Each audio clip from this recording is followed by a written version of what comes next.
Maayong buntag na pod sa tanan. So na punta dire. Bati na punta. May mo man gid atong trabaho pirme.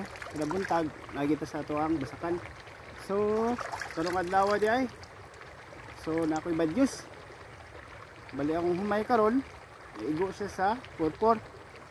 Isang siya ka fungus. So na ako dire karon buntag sayo pa. Pero kaganina sayo pa yung kayo kay mga around 4:30 siguro to 4:45 na ako dire. So karon ang buhat na ko nag-spray ko. Spray ko para sa fungus. So gamit na ko ng mga chemical mo na siya. Ngayon walop. Walop. Dira siya. Fungicide kana. Oh, mo na siya. Walop fungicide. So except pa na kana siya powder.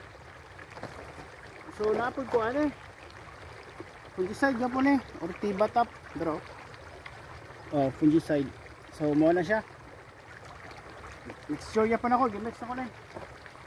Unya kani Defender insecticide. Mo ya pa ni. Gamitan niya pa na ko ani. So well nag-spray ko sa fungicide, napo ko pang insecticide kay pag inani magod nga naanata sa 50 days atong humay karon, padulong na siya mabuntis. So mga daghan na kay mga peste na magbalay o magpuyo sa ato ang palay. So munang hinanglan din nato na siya isprihan. So muna gibuhat no karon kay pag inani magod nga stage sa palay medyo ano na siya dapat bantayanan kay namanggod na siya sa edad ng mga 50 pataas 50 days pataas na siya katong last left niya katong nagabalot sa bunga mo ito yung pinaka importante. So dapat ito dili dito siya maigo sa mga insekto or isa pa ba yun ang pinaka bantayanan din tayo. Nga, pagilanang idara, sensitive ang humay. Ikatong last leaf niya nagatabon sa bunga sa palay, mo ito pinaka-importante yun. So muna itong kabaon karong adlaw. So balik ko ninyo, puyog ta. Mag-spray ta. Yan ka rin. Mga legendary. O mga oldest from the old pa. Dugay na kayo ni. Bali na ako'y duha ka electric dito. Itong chargeable nga sprayer. So dili ko mabili ba to? Mas mobilid ko dire sa mga kinaraan. Napsak ng baga. Kani bisan pag mahulog na, luhog sa tubig. O matumba ka, so di magid na may usdan nga alikayan nga slide ka kay lapok man imong ginatawakan. So kani the best kay ano siya pag nakasuma nya kani long lasting dugay gina siya bisan pag 5 years 10 years 20 years kani ug buto naon na ano siya sa mga 20 years kapin. Kung mas ang palay na mo is nagdagan naman siya og 26 years kansukad.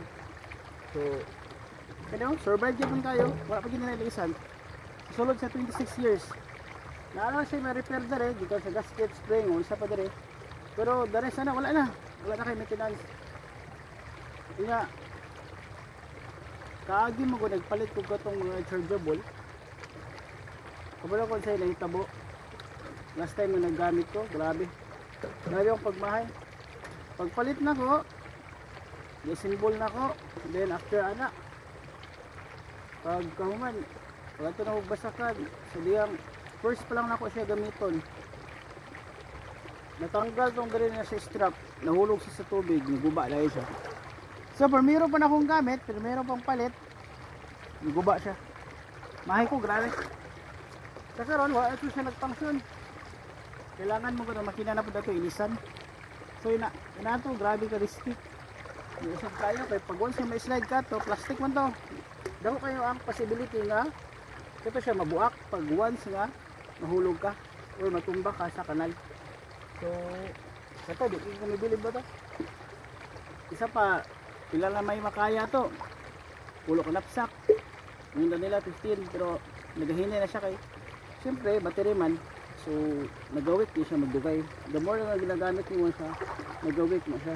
So ano sa nani? Less expenses, wala kaya ta nag-charge, wala kaya ta maintenance, nani, dili tayo. So bilib dito sa napsak.